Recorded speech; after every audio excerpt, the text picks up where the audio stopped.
Hey, you've summoned a lesser maker. I'd like to invite you to take part in a community build challenge. So I found a bunch of Reddit posts and I've linked a couple of them in the description as examples. This is a Warhammer fantasy article for a cottage, and we're going to be building this today.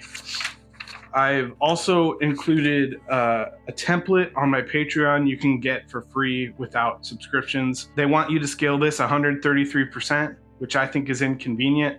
So I've already done that for you, so you don't have to worry about it. Funny enough, when making this template, I just realized that I don't think in any single one of these buildings I've ever included a chimney. And now I'm realizing how important going back to the basics really is, because sometimes you just miss certain details.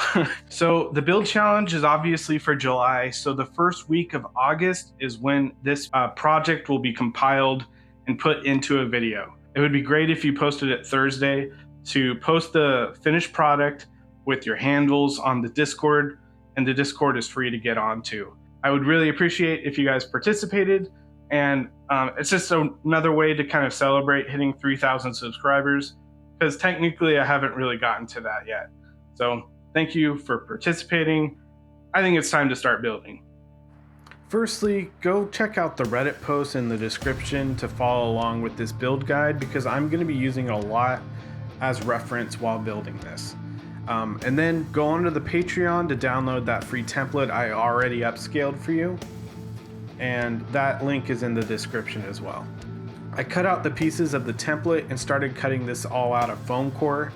And I wasn't too strict about sticking to this template. I want to make this my own, and so making modifications here and there really help out with that process and allows you to kind of only think about the details that you really like to add and kind of branch out into your own style. Otherwise, you can just keep it simple and follow along. I have ready-made printed doors and windows that I'm going to be using on this build. This comes from my Building Accessories STL pack. That's absolutely free on my Patreon. You don't need to subscribe. It's my way to pay it forward to you guys and help you guys do your hobby. I use these constantly. After gluing all these pieces together with hot glue, I made the roof out of black cardstock. And I just had to work around the chimney a little bit, and I glued in several pieces. It honestly didn't have to be super clean because we're going to be covering all this up with shingles later. Now that we have the silhouette all glued together, we're going to add the details to kind of break the form up, and we're going to be using balsa wood, the 3D printed windows, and we're going to be using the scrap and offcuts of the foam core to make cobblestones with. On page 3 of the Reddit post, they give you some references on how to lay out the Tudor house framing. I've done this enough to kind of have experience where I don't really need to reference this, so I didn't follow this exactly. But if you're new to this process, this is a really good way to learn how this architecture works, and hopefully this helps you put things together. If you're new to this, you don't have to cut holes for these windows, just glue them right on, because we're not going to be worrying about the interior of this project. To make cobblestones, take all the scrap foam core, cut them into rough squares. You don't have to be precise. We're going to tumble these in a plastic container, and if you have like 5 or so rocks in there, it'll round off all the edges and make it look like slate or pavers or cobblestones. And I really like how this ends up. You don't have to be so precise with making perfectly sized bricks in this way. So it's kind of a cheaty way of making brickwork or stonework. And I really like how this looks. To make it look like this building was built on a foundation, I lined the bottom of these walls with some cobblestones just to kind of hint at that fortified look.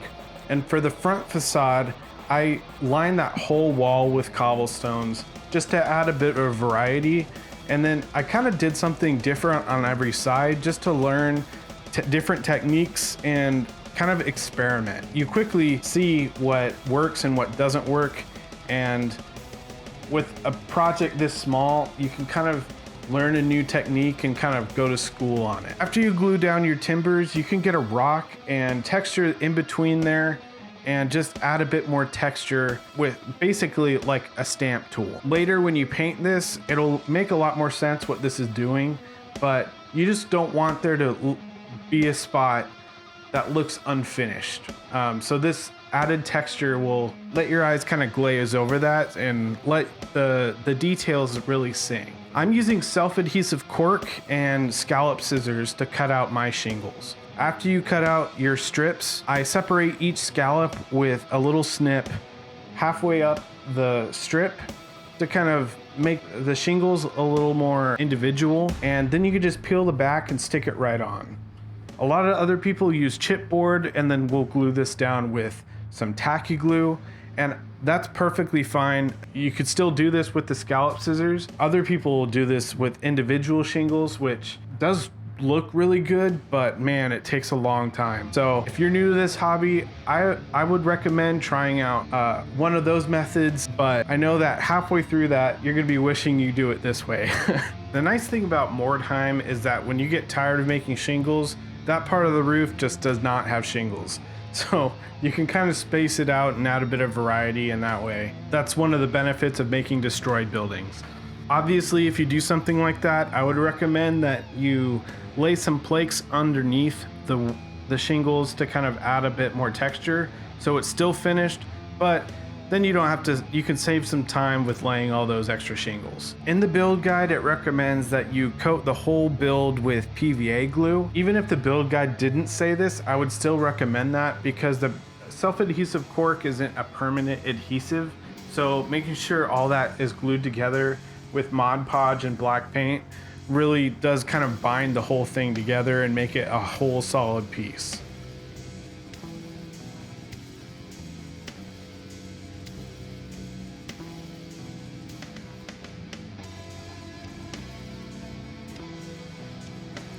You can paint your build however you'd like, but lately for me, I've been painting all my stonework with shades of brown, and then I've noticed that wood especially old wood, tends to look more gray than like a walnut color. So to get that more weathered look, I've been swapping those tones.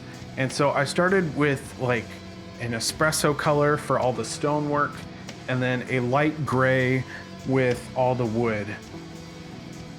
And then I progressively went lighter, especially with the stonework. I went for a more yellow tone, and then towards the bottoms of each length of timber, I kind of blended in a like a cold bluish color. Having those blue tones and those yellow tones kind of complemented each other, and I didn't really do that intentionally, but I do think it was kind of a happy accident.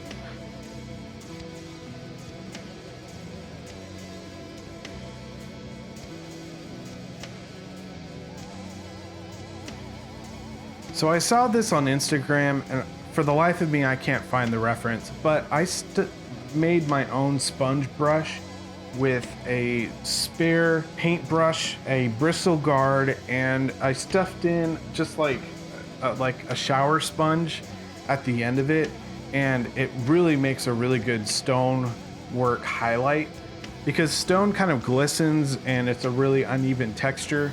So you can just kind of sponge in that last highlight with a really light tan. And I really wish I could reference the person who saw this, but I saw the reel and I got up so fast and made my own that I completely lost the reel. So if you guys know who came up with this idea, feel free to leave it in the comments. I do kind of feel bad about it. And then for the stucco, I wet blended some tan with some yellow in the bottom left corners. Slowly went brighter and brighter when I got to the top. When it was really high up into the roof section, I didn't bother wet blending that too much because that would be in the shade anyway. But I do want it to be a color and I don't want to leave it black, so I left it in a shade of gray. And I always paint my roofs green, so while I'm doing that, I'm going to thank my Patreon members real quick. Thank you to Leroy, Feder, Caracol, Old School FRP, Burning Heart Custom Creations, James Anders, Handover, Grim Drunk, Treborius, Andy, Corey, Mike, Nick, The Lich's Laboratory, Cabu, The Pessimist, Seb, Lori, Nunu, RC3D, Jonathan, Fabio Soroso, Doom Chupacabra, Sinister Grackle, Silver Fistgen, C.J, The Enchanted Raven, and What Do I Gotta Roll, our newest patron. Thank you guys so much for your support. I'm really thrilled with how this thing turned out. It's funny how you kind of miss details like chimneys and stuff when you get in the thick of building something, and then those mistakes just continue to pile on. I just feel kind of stupid for excluding that in all these builds.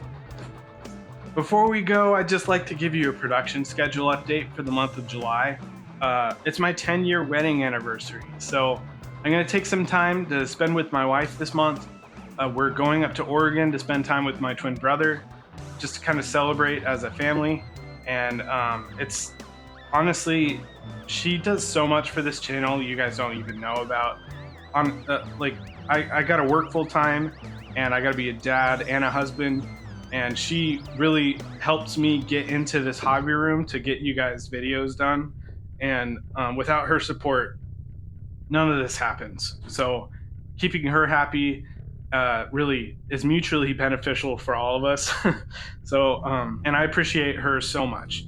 You guys have been really great with every production schedule update or hiccup throughout this channel's life. So thank you for that. And I don't expect anything different now, but I just want to keep you guys in the loop. So if you're looking for ways to support the channel, make sure you like and comment and subscribe. Ever since I've started asking that, the channel's doubled in size really quickly, and it's something I really appreciate you guys doing. If you need windows or building accessories for your buildings, they're free without a subscription on the Patreon. And I've made them completely free because games like Mordheim have really kind of inspired me. And all I needed to do to get inspired was click download. And so if I could do the same for you guys, that would be amazing. And whenever I see those 3D prints in the wild, I always get really ecstatic. And make sure if you post videos or stuff on Instagram or whatever, tag me in them. I'd love to see them. If you do find value in them and you'd like to pay it forward, make sure you subscribe on Patreon for $2 a month. It's only $2 because honestly, funding your own hobby is more important than funding me. So it's just another way of helping me out. So thank you so much for that. And hopefully one day we'll break even, and the gap between bigger projects won't be so long. Thank you so much for understanding that and becoming a part of this community. So I look forward to seeing what you guys make, and I hope you have a good one.